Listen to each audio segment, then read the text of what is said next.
Shaun King, who's this pasty-looking fellow, is probably making stuff up again. So this all started a couple of days ago when Hamas released 2 of the hostages they took when they invaded Israel on October 7th. They still have almost 200 hostages, by the way. Good afternoon, and we're coming on the air with major developments in Israel's war with Hamas. ABC News has now learned that 2 American hostages have been released and are safe. We had reporting that they were going to be released, but we wanted to wait until we knew they were in safe hands, and we have been told that that has happened. And Shaun King, who's that perfect combination of self-obsessed, shameless, and completely crazy, decided to come out of nowhere and make it all about himself, because he tried to make the entire war all about himself. His wife actually posted this picture a few days after Hamas invaded. I snapped this picture of Shaun King yesterday. He was about to write his first post about the Palestinian-Israeli conflict. He was sitting on the couch in my office, gathering his words, research, and videos, and suddenly got up and went to the window. He was overwhelmed by it all, and just needed a moment to breathe and reflect. None of what he does comes without a price. The images he shares, the stances he takes. For days, so many people were pulling on him, asking why he hadn't posted. People from both sides. Years ago, he would have done so without a second thought. Today, he's well acquainted with the consequences of taking stands against the establishment. We've lost so much, and much of it has been excruciatingly painful for our entire family. I'll always be proud of him for doing what's right, though, especially when it's not easy. #FreePalestine. You think people in Israel and Gaza have it hard right now? Shaun King has to tweet while white. And so after these 2 hostages were released, Shaun King took credit for it, because of course he did. So on October 10th, Shaun King posted a picture of one of the hostages, saying she and her family are supporters, and because she's on his side of the political aisle, she deserved to be released, because you see, she's the right type of Jew. Here's what he said. This is Natalie Raanan. She's a teenager and is believed to have been taken hostage near Gaza border this weekend. She's an American citizen and just graduated high school in Illinois earlier this year. Her dear family has asked that I help them find her and bring her to safety. Natalie and her family are supporters of mine, protested against police brutality in the United States with me, and have spoken out against injustice in Israel. I believe we have confirmed that she was not killed in Israel, but we are just asking for proof of life right now. The family wants her to be alive, but if she's been killed, we'd like to know this too. If she's alive, I can confidentially help broker her return. Please send me proof of life or death. Please release her. I'm asking. Then he gave his email, your friend and brother, Shaun. And when news broke that she and her mum had been released, he said this. Hamas just freed the teenager Natalie Raanan and her mother. I'm grateful. As I said last week, Natalie and her family have been supporters of mine and protested police violence in America alongside us. I am also thankful for the Qatari government for helping to negotiate this. Dozens of us worked frantically behind the scenes to help make this possible. I spoke to Natalie's family this afternoon, and they are anxiously awaiting more updates. Just one little problem. The family came out and said they'd never heard of him. Here's their full statement shared by Yashar Ali. Today we came across bizarre posts on the Instagram page of one Shaun King, who turns out to have millions of followers, who claims that our relative Natalie Raanan supports the anti-Israeli messages he uploads to his page. First and foremost, we make it clear that he is lying. Our family does not and did not have anything to do with him, neither directly nor indirectly. Not to him and not to anything he claims to represent. Natalie told us that this morning it was the first time in her life that she had come across Shaun King's name and his posts, after she finally got a phone call after 2 horrific weeks in captivity in Gaza, and was looking for what was written about her while she was away. Shaun King is trying to catch a ride on the great exposure that her kidnapping received all over the world, and in the US in particular. And the most ridiculous thing is that Natalie and her mother Judith are very active in Rabbi Hecht's Jewish community in Chicago and in the Chabad house, and if Shaun King knew them or their family, he would know that. We ask not to be quick on the keyboard and share things without checking them in depth. Mainly not to believe people who speak for others. The damage that the sharing of these lies does is so huge, and the effort of our family and all the families of the abductees should be focused on bringing them home, and not fighting the lies that are being spread like wildfire. We're not done, we've just started. We have 2 more murdered in the family, and 8 more family members still kidnapped. And there are over 200 more families in our situation. Now we need the support of all the people of Israel and all the countries of the world to bring everyone home as soon as possible. And now I want to take you through the Jerusalem Post coverage of this because, yeah, it's just wild. So this is the Jerusalem Post article, Did Shaun King help get American Israeli hostages released from Gaza? Shaun King, an anti-Israel social media activist with a large online following, has claimed that he aided in the release of 2 US citizens that were kidnapped by Hamas. Judith and Natalie Raanan, who are citizens of both the United States and Israel, were released by Hamas yesterday evening after being abducted on October 7th and held in Gaza. Hamas put out a statement on its Telegram channel ahead of the release. In response to Qatari efforts, Al-Qassam Brigades released 2 American citizens, a mother and her daughter, for humanitarian reasons, and to prove to the American people and the world that the claims made by Biden and his fascist administration are false and baseless, Hamas wrote. So when people started pointing out that Shaun King is probably nuts for claiming credit, he posted this statement on Twitter, which is apparently a statement from Ben Raanan, brother of Natalie Raanan, the young hostage that was freed by Hamas. He said, Ben, a longtime supporter of mine, was the American spokesperson for the family and first reached out to me for help on October 9th, followed by a thread of receipts and records.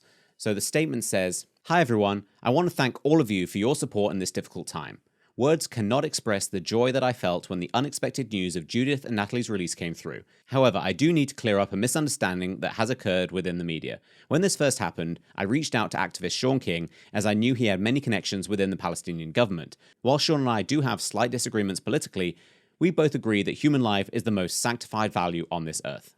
And then Shaun King goes on to share a bunch of screenshots of DMs and messages. Here's what he says. Here is where Ben Raanan, the older brother of Natalie Raanan, first reached out to me for help finding and rescuing his sister. This was in the afternoon of October 9th. We spoke and texted and messaged 100 plus times after this. I'll provide those texts here. Ask him directly. So in possibly the worst English I've ever seen, here's what he said on Twitter. In a phone conversation I just had with the family of Natalie Raanan, they relayed to me that because I was involved with her release, that Israelis pressured them to distance themselves from me.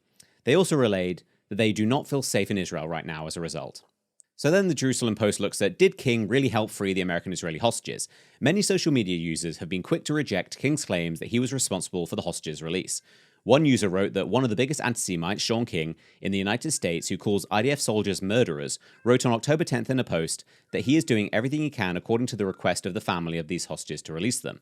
He also mentions in a post that the kidnapped support him and his opinions, and that they are in Israel to criticize Israel for the injustice that she is doing. Yesterday, he thanked Hamas for the release and took credit for it. Every prisoner that's released is a great joy, but these are circumstances you should know. Terror organizations runs a negotiation with its supporters and opponents of Israel in the world.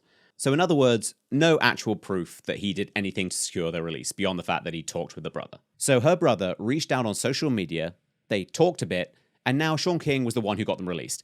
Also, posting a massive thread of screenshots that doesn't actually prove you did something you say you did is pretty weird. And one more thing, let's say he is responsible. Then isn't their freedom enough? How narcissistic do you have to be to want everyone to know what a hero you supposedly are? Let's also not forget one obvious point. Shaun King is a complete clown. The only thing that's surprising anymore is that people are still surprised by Shaun King. A year ago on this show, I talked about him using BLM to rip people off. According to an exclusive report, Shaun King's non-profit organization took in millions of dollars in donations after the death of George Floyd in 2020. The money was supposed to go to various projects to combat racial injustice, but not much seems to have happened except for multiple six-figure payouts to Shaun King himself and allied consultants. Shaun King, just another white man profiting on black suffering. Shaun King is the same guy who got rich off BLM despite being whiter than I am. So no, I don't believe him when he claims to have secured the freedom of 2 Jewish hostages, even though he hates Israel and any Jew that doesn't agree with him, just because he texted with their brother a few times.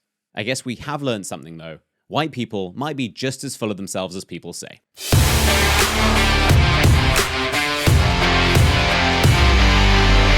More than 2 weeks after Hamas terrorists invaded Israel, Barack Obama took a break from counting mounds of cash like a real-life version of Mr. Krabs to release a statement on what's happening in Israel and Gaza. And it's as arrogant, moronic, and tone-deaf as you'd expect from someone who somehow made the Middle East a more dangerous place. So here's what he said. It's been 17 days since Hamas launched its horrific attack against Israel, killing over 1,400 Israeli citizens, including defenseless women, children, and the elderly.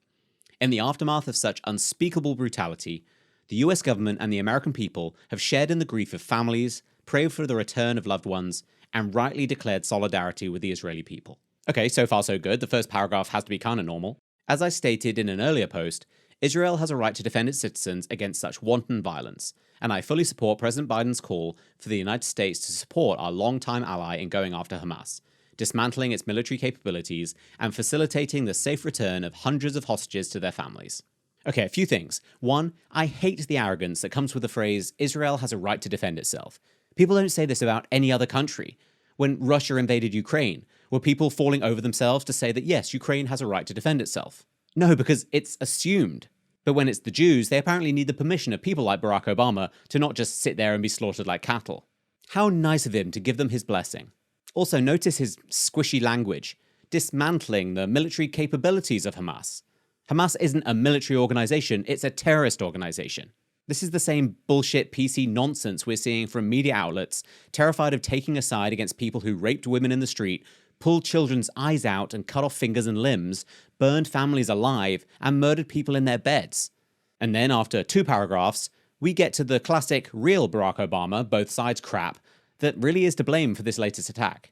But even as we support Israel, we should also be clear that how Israel prosecutes this fight against Hamas matters.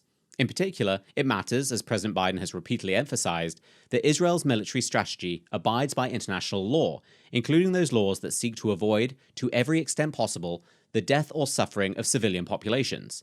Upholding these values is important for its own sake, because it is morally just and reflects our beliefs in the inherent value of every human being.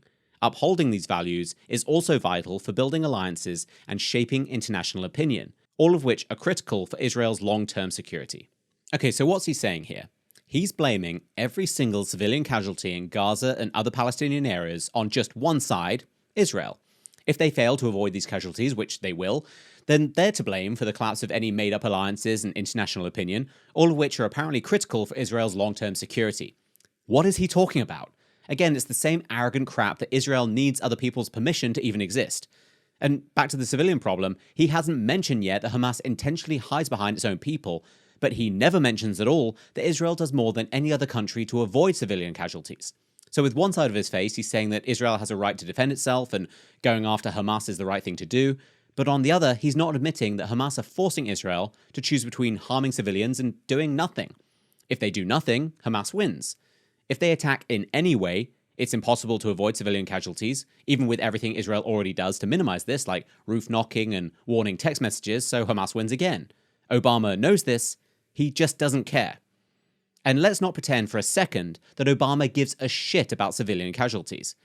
This is the same president who fired off over 500 drone strikes when he was in office, killing around 3,800 people, including 324 civilians, while also bending over a barrel for Iran and handing the Middle East over to ISIS, who raped, burned, and murdered their way across 41,000 square miles of the continent. But now, sitting in one of his many mansions and typing away on a blog post, he really cares.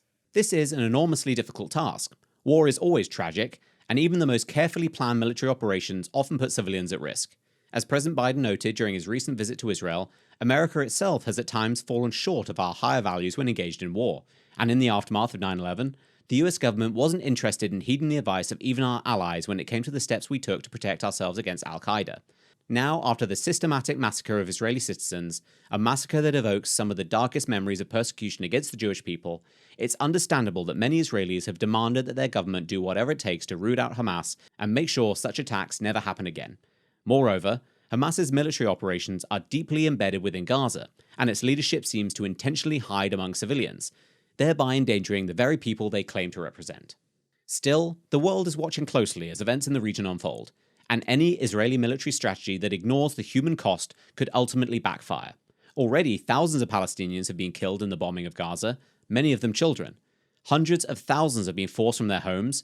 The Israeli government's decision to cut off food, water, and electricity to a captive civilian population threatens not only to worsen a growing humanitarian crisis, it could further harden Palestinian attitudes for generations, erode global support for Israel, play into the hands of Israel's enemies, and undermine long-term efforts to achieve peace and stability in the region. Okay, so according to Saint Obama, what can Israel do? If they use airstrikes, they're putting civilians at risk. If they use a ground invasion, they're putting civilians at risk. If they cut off free supplies to the people trying to kill them, they're putting civilians at risk. And he has the balls to frame this out of concern for the bad PR Israel is going to get, while also spitting out Hamas propaganda at the same time. Don't forget the death counts we're getting from Gaza aren't from international groups or media. It's from the same people who told us that Israel bombed a hospital and killed 500 people, when it was actually Islamic Jihad who bombed a car park and killed 50 people. And look, I'm not saying that innocent civilians aren't being killed or hurt in Gaza. And I'm not saying that their lives don't matter. They do, because all lives matter, and all lives have equal value. Any civilian death is tragic, whether it's in Israel or Gaza, or if they're Jewish or Muslim. The problem here is that Obama is ironing over any wrinkle that places any responsibility on the people who actually started this war and putting it all on the victims of the attack. And then he gets even squishier. It's therefore important that those of us supporting Israel in its time of need encourage a strategy that can incapacitate Hamas while minimizing further civilian casualties. Israel's recent shift to allow relief trucks into Gaza, prompted in part by the Biden administration's behind-the-scenes diplomacy, is an encouraging step, but we need to continue to lead the international community in accelerating critical aid and supplies to an increasingly desperate Gaza population. And while the prospects of future peace may seem more distant than ever, we should call on all of the key actors in the region to engage with those Palestinian leaders and organizations that recognize Israel's right to exist, to begin articulating a viable pathway for Palestinians to achieve their legitimate aspirations for self-determination, because that is the best and perhaps only way to achieve the lasting peace and security most Israeli and Palestinian families yearn for. We need to encourage a strategy that can take out Hamas while minimizing civilian casualties. Any ideas, Barry? No, of course not, because it's easy to sit thousands of miles away and look at the Middle East you helped f*** up even more than it was before and say, oh, we should try and not hurt civilians. Yes, obviously. But one side of this conflict doesn't care about civilians on either side, and that side is Hamas. He offers no ideas beyond giving Gaza free stuff and sucking up to Palestinian leaders who, in his imagination, support Israel's right to exist. But who are these leaders? He can't name any because they're not the ones in charge. The ones in charge are paying Hamas terrorists for the murder of Jews. And then there's his conclusion, which is even more of the classic Barack Obama, I just shoved divisive stuff down your throat, but now I'm going to lecture you on unity and togetherness and every side is equally victimized. Finally, in dealing with what is an extraordinarily complex situation, where so many are in pain and passions are understandably running high, all of us need to do our best to put our best values rather than our worst fears on display. That means actively opposing anti-Semitism in all its forms, everywhere. It means rejecting efforts to minimize the terrible tragedy that the Israeli people have just endured, as well as the morally bankrupt suggestion that any cause can somehow justify the deliberate slaughter of innocent people. It means rejecting anti-Muslim, anti-Arab, or anti-Palestinian sentiment. It means refusing to lump all Palestinians with Hamas or other terrorist groups. It means guarding against dehumanizing language towards the people of Gaza or downplaying Palestinian suffering, whether in Gaza or the West Bank, as irrelevant or illegitimate. It means recognizing that Israel has every right to exist, that the Jewish people have claim to a secure homeland where they have ancient historical roots, and that there have been instances in which previous Israeli governments made meaningful efforts to resolve the dispute and provide a path for a two-state solution, efforts that were ultimately rebuffed by the other side. That's a polite way of saying rejected. It means acknowledging that Palestinians have also lived in disputed territories for generations, that many of them were not only displaced when Israel was formed, but continued to be forcibly displaced by a settler movement that too often has received tacit or explicit support from the Israeli government, that Palestinian leaders who've been willing to make concessions for a two-state solution have too often had little to show for their efforts. From who? And that it is possible for people of goodwill to champion Palestinian rights and oppose certain Israeli government policies in the West Bank and Gaza without being anti-Semitic. Perhaps most of all, it means we should choose not to always assume the worst in those with whom we disagree. In an age of constant rancor, trolling and misinformation on social media, at a time when so many politicians and attention seekers see an advantage in shedding heat rather than light, pot calling the kettle black, it may be unrealistic to expect respectful dialogue on any issue, much less on an issue with such high stakes and after so much blood has been spilled. But if we care about keeping open the possibility of peace, security, and dignity for future generations of Israeli and Palestinian children, as well as for our own children, then it falls upon all of us to at least make the effort to model, in our own words and actions, the kind of world we want them to inherit. And then he provides some links for some New York Times morons and Ben Rhodes who helped him burn down the Middle East. Barack Obama didn't actually suggest any real solutions, because even he knows that the only thing you can do with a group like Hamas is destroy them. How else do you deal with 12th century barbarians who are driven by an evil ideology to rape, burn, torture, mutilate, and murder innocent men, women, children, and babies just because they're Jewish? The reason this statement is so offensive isn't just because Obama has the guts to lecture us on civilian casualties after he's killed hundreds of innocent people with drone strikes, or because he was the one who enabled Iran to fund the terror we're seeing now. The reason this is so offensive is because it's simply the same old elitist arrogance giving us the same old anti-Semitic double standard routine that puts the world's only Jewish country in an impossible situation. Jews in Israel are being killed because they're Jews. According to Obama, they have a right to defend themselves. Thanks, Obama. But if they defend themselves, they must go after the people attacking them. And these people are using Palestinian civilians as cover, many of whom, even though no one wants to say this, still support Hamas. And Obama has no answer to this. Biden has no answer to this.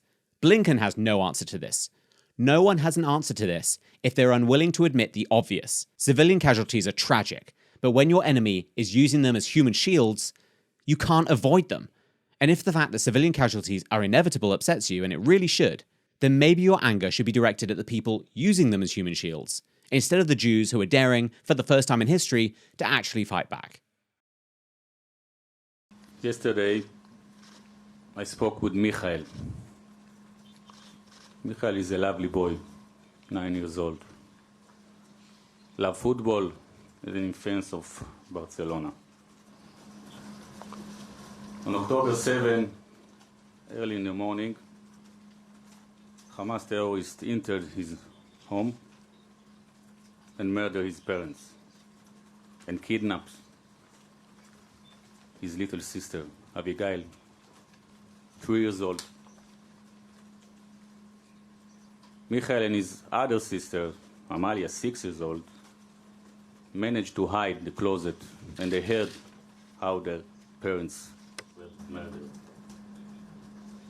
In amazing coolness, they managed to call police, be quiet for 14 hours in the closet, and wait until they came to rescue them. This is just one case of hundreds of these horrors that happen in this day. They say that football connects between nations, races, people. In football, all the time speak about peace and respect.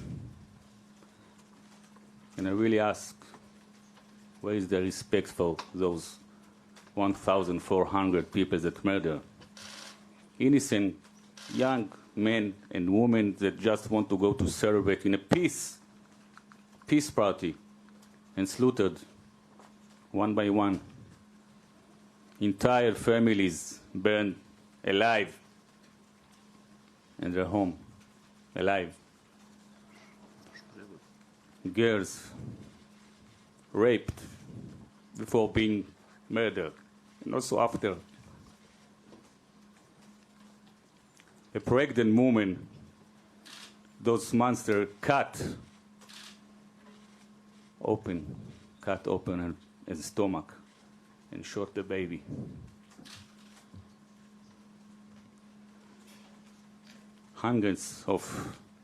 More than hundreds of children murdered, 40 of them little babies. More than 200 kidnapped, babies, women, old people that needed medicine. How can you ignore from this? You know, a lot of those murder, live football. Barcelona, Real, City, a lot of them fans of Liverpool that not respect their death. Football world is really disappointing, I must say. And I wonder, is it all about money? Does money can buy also values and justice? On the other hand, we are sitting here in Germany. We all know about the history. German football association and clubs like Mainz, Werder Bremen, Bayern, Dortmund speak up. They're choosing to stand up in the victim's side, the right side. And you know, it's a little light in dark sea of silence. I must say that my club, Red Star, really support the club, the fans, the management, the players, the staff, and a lot of Serbian people. It's not obvious. And last sentence. My country is bleeding. My family, wife and 3 kids, running to shelter every day, during days and night. 1 hour ago, they have bombed near their house. A lot of Israel people broken in body and in soul. But I can tell you, all the world should know one important thing. No one will break us. No one will break the Israeli spirit. And we will win, because we don't have choice. Am Yisrael Chai.